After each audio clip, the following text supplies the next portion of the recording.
Nelson Mandela started life in the most humble of settings, deep in the rural Eastern Cape.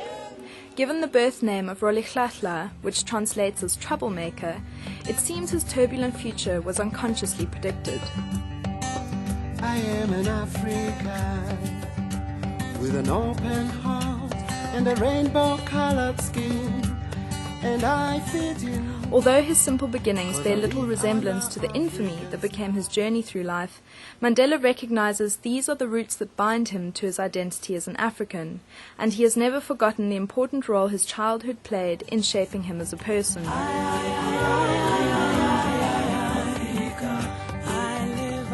He was born on the 18th of July, 1918, in Mvezo, a small village nestled on the banks of the Mbashi River in Umtata, Transkei. Mandela is a member of the Tembu people, a Xhosa lineage that traces him to the Madiba clan. Mandela's father, Gadle Henry Mpakaniswa, was chief by blood and custom of Mvezo. When Mandela was very young, Mpakaniswa was involved in a dispute with the local magistrate. His defiance towards the white authority cost him his chieftainship. Having lost all their land, cattle, and wealth, the Mandela family was forced to relocate to the nearby village of Qunu.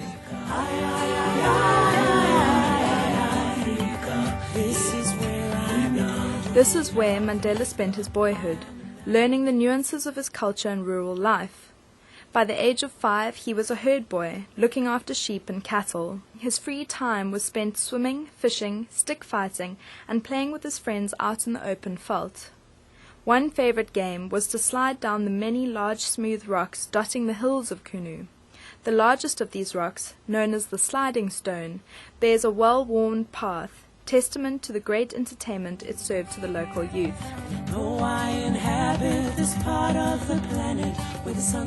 At age 7, Mandela became the first member of his family to attend school.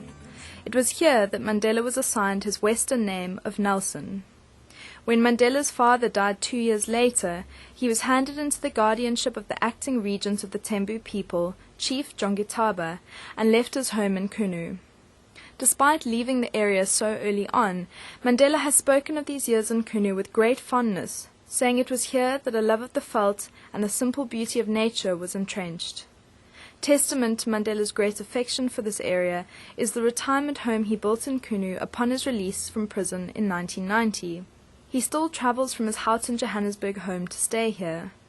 Members of the local community say that up until a few years ago, it was not uncommon to see Mandela walking through the nearby villages, stopping to chat to the community. In recent years, the Tembu king expressed his keenness to restore the Mandela chieftaincy. Nelson Mandela's grandson, Zwelivelile Mandela, became the next in line to assume the position. I've always been in love with the birthplace where we come from and this rural settings. And it was only when my grandfather stood down and said he wasn't going to take up his father's chieftaincy. And obviously after him it was his 2 sons. The first son had passed on in '69.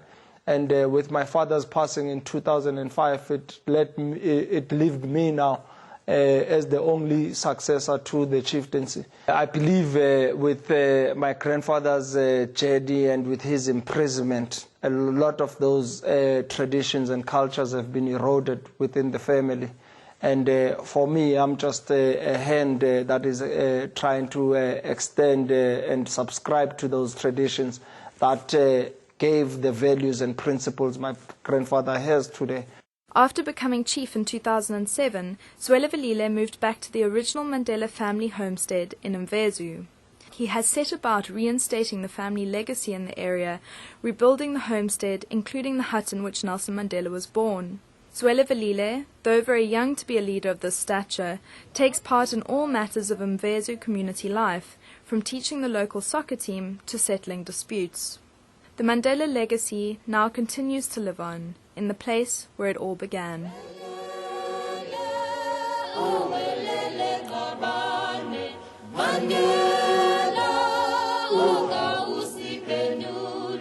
Sifuna mapunu anokusijela, baila bafana.